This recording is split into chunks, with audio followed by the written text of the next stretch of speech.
Thank you for having me. It is lovely to be here today and see so many friendly faces. I'm based up in London, as Rifa said. There's the Twitter stuff. And this is Caper. Caper is a mad hybrid of an innovation studio, a digital agency, and I guess a strategy consultancy. We do many things across different sectors. A strong part of our work is about collaboration. So we bring together creative sector, cultural sector, heritage, and tech, and we try and make new things. And that might be a product or a prototype. It might be a strategy or a roadmap or a way of working. It might be a lab or a hack that gets different people thinking and outside the day-to-day of what they're doing, and essentially creating these safe spaces for quite high-risk ideas. And in many ways, we're all of these things: facilitators, designers, collaborators, practitioners. And today, these are some of the people that we've worked with over the last few years. I'm going to tell you a bit of the story that we've been on. Over 3.5 years ago, we set up Caper. I co-founded with a woman called Rachel Caldicott. And I want to give you some idea of the type of things that we're doing, but also a bit more honesty. I normally come on stage and say, and these are the great things that we're doing, and isn't it brilliant, and don't you want to get involved, and don't you want to give us money, and fund us, and fantastic. But actually, I was also asked today by Rifa to talk a little bit about what it's been personally for me to, take those risks in setting up a business, and what that story's been, and the reality that has happened for me and for Rachel. So we make things, and some of the examples of the things we make are pretty off the wall. So this was a commission for BBC Proms, and it was around the idea of the John Cage, because they had a John Cage prom happening, and we created the John Cage bot, which on Twitter spits up different bits of random John Cage. I think it might be still going, in fact. Have a look. And then the John Cage phone that you could ring around different parts near the Royal Albert Hall where the proms were happening. And there was different parts of music and interactions, and artists had created different things there. And that was using a thing called Twilio that was supposed to be really simple but actually quite hard to set up. And one of those things that you think is a really easy piece of technology that's going to help you out but actually ends up being more of a pain. But that's something that we learn. And then we've made this thing called Alarum for the RSC, and they're really fascinating, the Royal Shakespeare Company. Their digital producers there up in Stratford are fantastic. They're really imaginative, and they commission different technologists and people to do different work with them. And for this, we work with a few technologists to think about how we could open up the spaces within the Royal Shakespeare Company. So often you go and you see a performance, and you see the polished bit, you see the shine, you see the glitz. But what happens behind the scenes? What happens in the spaces that people are filtering through and milling through? And for this, we set up motion sensors in the different spaces of the theatre, but also in the cafe, the bar, possibly the toilets even, I'm not sure. And this then told you what was happening through an online interface that you could go on and see. I'm thinking maybe not the toilets.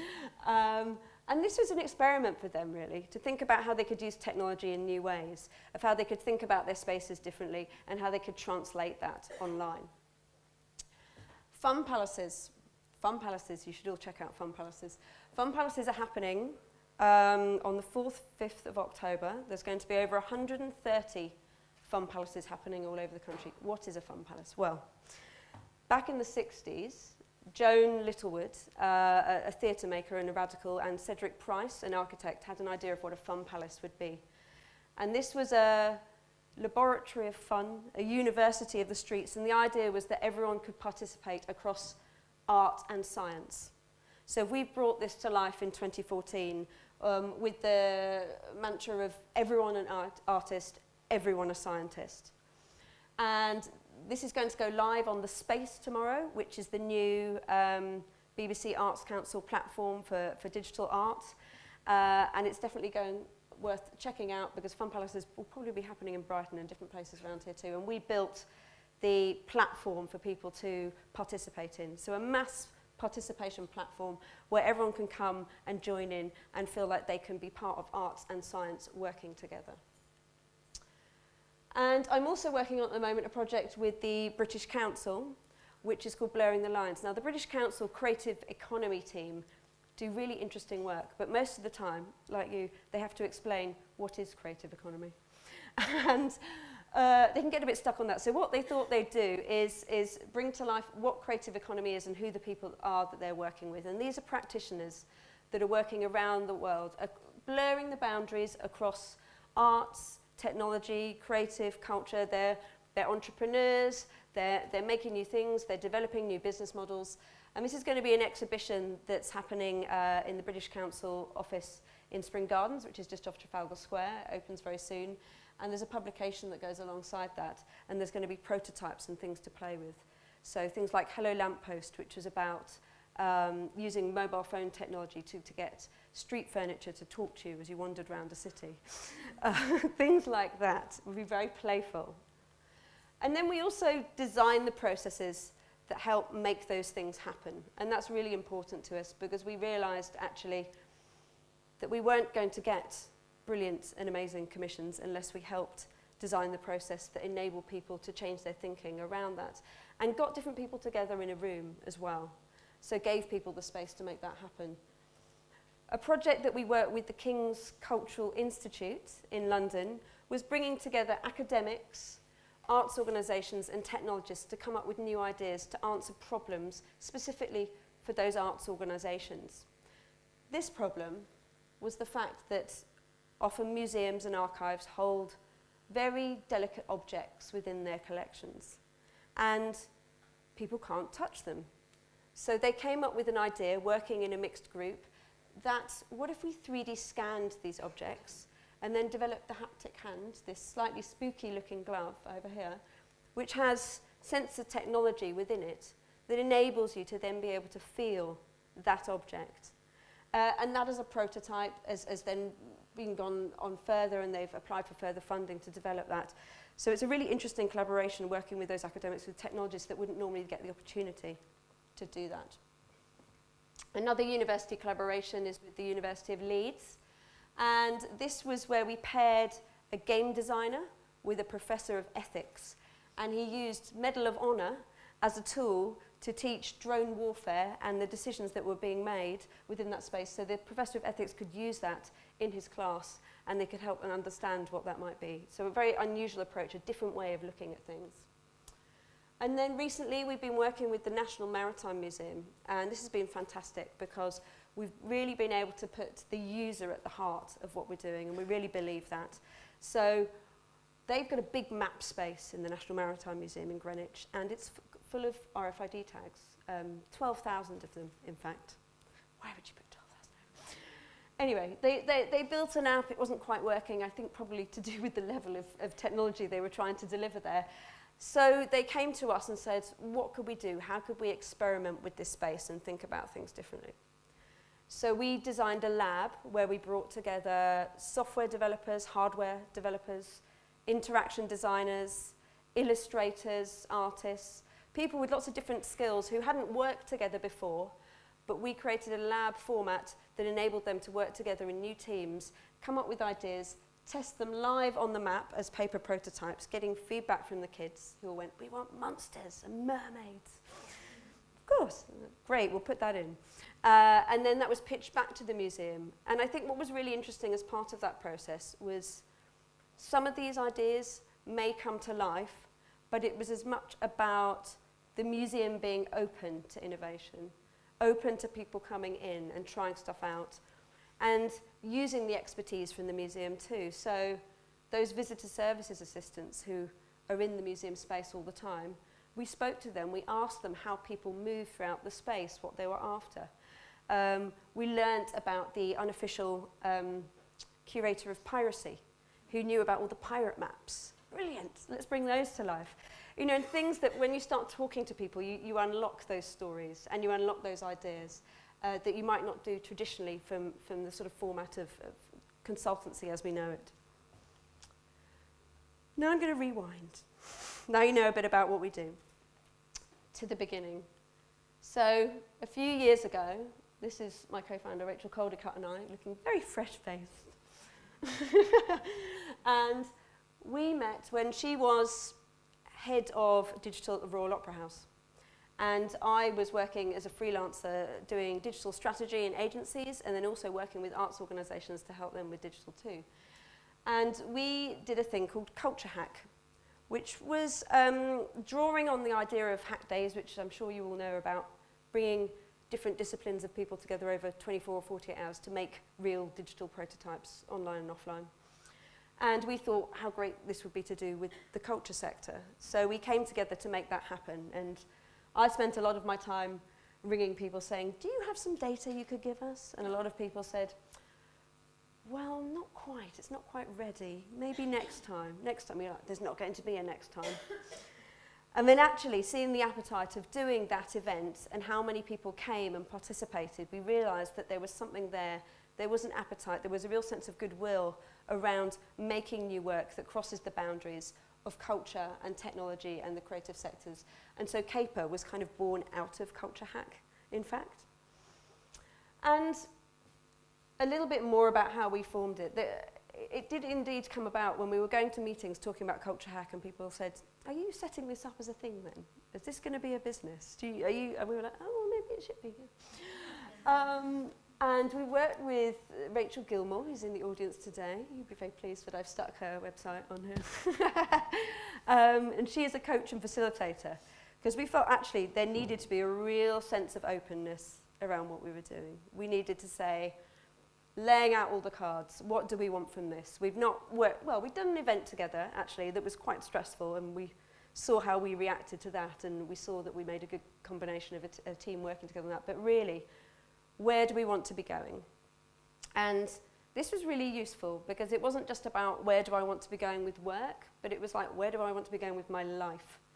And she made us draw pictures and come up with very creative ideas of basically sharing and being honest. And I found this incredibly useful in the sense of just, we had a really good understanding of what we wanted out of our careers and our home lives as well. So when Rachel decided to leave Caper this year, it was fine.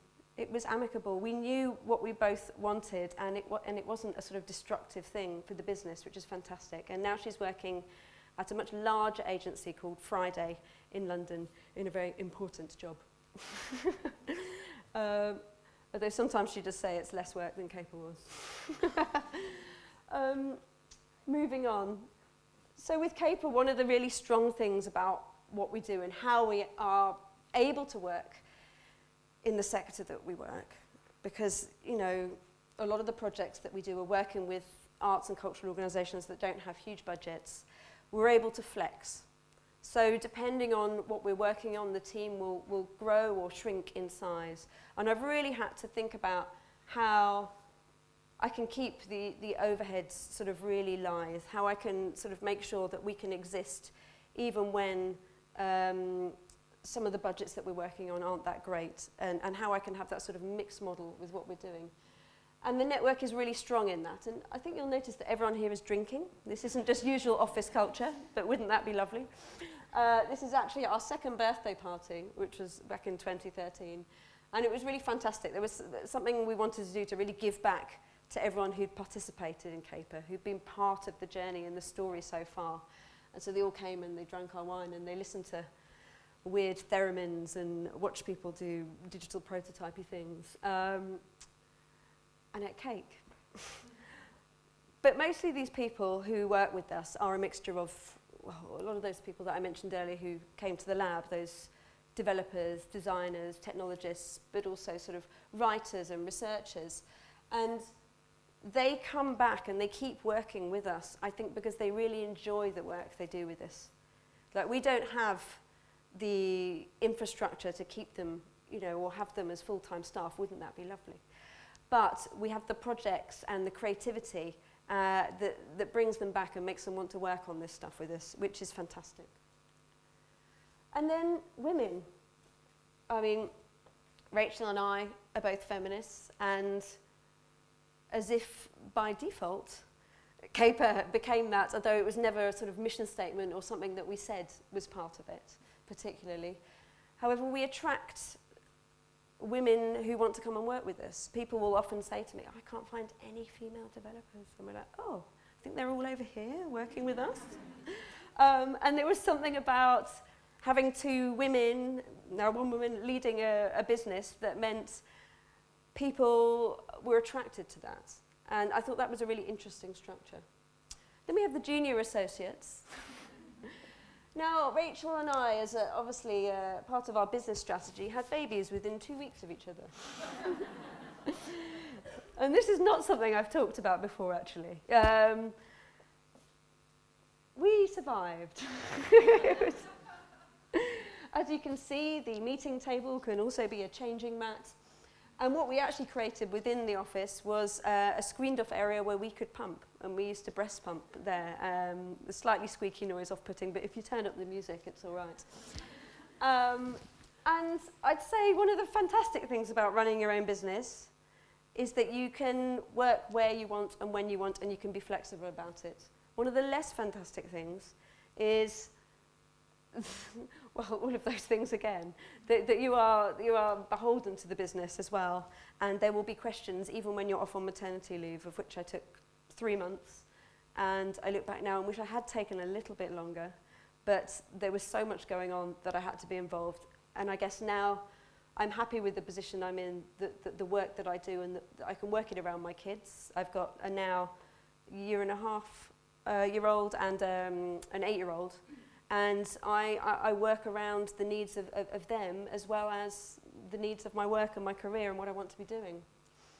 There's something fantastic about being in charge. Hurrah, you can do something. So all of those projects that you had on the back burner, all those projects, those ideas you had that you thought you wanted to do, yes, you can do them. But there's also a downside, which is all of that stuff that you don't really want to be dealing with. The cash flow, the biz dev, no one else is going to bring in the work. You're going to bring in the work or pay someone else to do that for you. The accounting, only on the way down here, I was on the phone to HMRC. It's all great fun. So that's all there, but it's got to be done. And you can outsource that and you can pay people to do some of those things, but you still need to be over that. You still need to be aware of what you're doing. And then I'm going to talk now about a few themes across our work which I thought might interest you guys. Humanising tech. So this is a strong theme around a lot of our work. So it's not about the technology, it's about the people.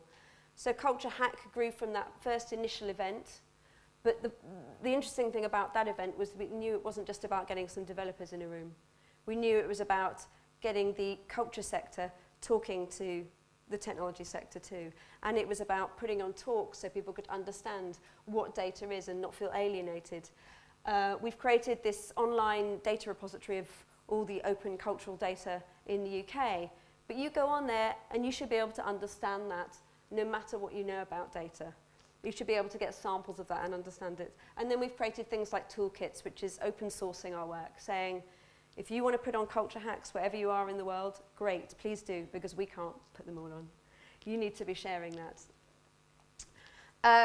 Making things fast. So how can we churn some stuff out, see what works, see what sticks, try it out. So at the first culture hack, one of the developers saw this tweet, hey, Natural History Museum London, we'd like to come to you in the next couple of months. When will you be the most or least busy, really? Least busy. And he used Foursquare data to build a hack which showed you when people were checking in and what days was least busy. Of course, when you look at this and think, great, I'll go on Wednesday, that doesn't tell you about all the school children who will be screaming and not checking in on Foursquare. But I think what's really interesting about making things fast and hack days and all of those sort of formats, it's about showcasing, about showing what the possibilities are. And people might see this and think, well, actually, that would be a really interesting idea for my museum. Why don't I actually go and make that and work with the developer to make that happen using actual visitor data?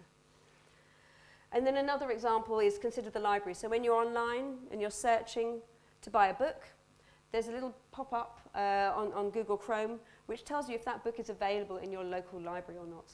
I mean, fantastic. That's really sort of user-centered design. It's thinking about where people are searching, how they're looking for them, not expecting people to come to your library, going to them where they're searching for that book. And really, Culture Hack has been one of these flagship projects that we believe in. It's been a fantastic marketing tool. It's been something that we can talk about and say how brilliant are all these projects, all these prototypes that people have got involved, but it's also inspiring and it shows people the possibility of what could happen. And then another theme is about embedding skills. So this sort of cross-sectoral work means that everyone has to listen to each other. Everyone has to know a little bit more about the work that everyone is doing. And Happenstance was a technologist in residence program of which your local Lighthouse was part of. And we put technologists in for 12-week residencies into these arts organisations. And these technologists had a real mix of skills, from running code clubs to being a sort of a technologist stroke artist to building huge proprietary systems for banks. And they went in and they did fix the printer, but they also got to do their own work. They got to think about using internet-enabled thermal printers to create feedback loops for people coming into the gallery. They got to run classes in coding and Arduino. And James down in Lighthouse, he thought about this idea of craft and code and how coding is essentially invisible, or a lot of people can't understand it, so it's not very readable. And he thought about this idea of exposing it and this idea of transparency, and he projected it onto the walls, into the space of Lighthouse. And he likens this to the idea of seeing a carpenter working and seeing the spools of wood and sawdust fall onto the floor. How can you do that with code? It's very evocative. And then finally, this idea of small things for big impact. So how many of you have been to conferences? Obviously not today. But found there are not very many female speakers. Yeah? Or have you been that female who's the one female on the panel and thought, and you start questioning, am I here because I'm the token woman, or am I here because I'm on merit? And we went to a conference, and the people, playful, were very open with us, and they said, oh God, we did ask loads of people, but all the men said yes and all the women said no. And we started to think about, well, how could we solve this problem? We can't solve the whole sector-wide problem of, lack of diversity, but what were some of the things that we could do?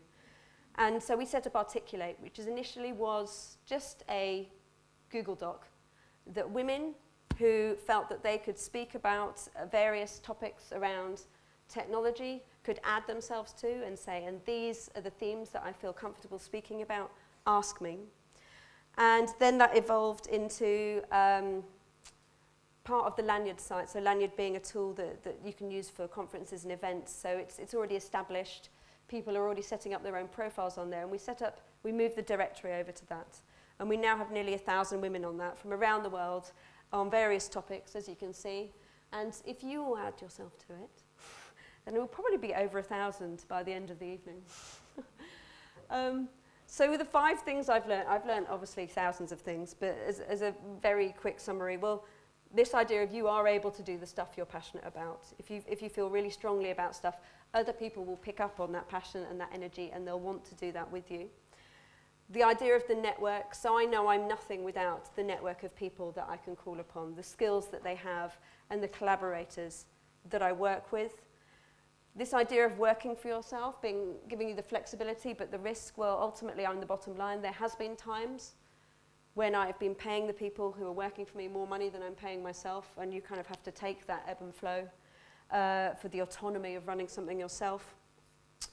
And finding this sweet spot between, well, what do I want to do? What are my ambitions, but what is feasible within sort of the sector that I'm working in, what's available, the type of clients that I want to work with, the people. How do you find that? And you only really find that out by doing and seeing what's out there. And then the last point being not trying to do everything, which is obviously really tempting. You're like, change the world. And actually figuring out the bits where you can make change happen. So that for me was Articulate, saying we can't change everything, but there's one thing we can do, and we can signpost to these speakers and use that, and hopefully by doing that we will make a small amount of change. So thank you.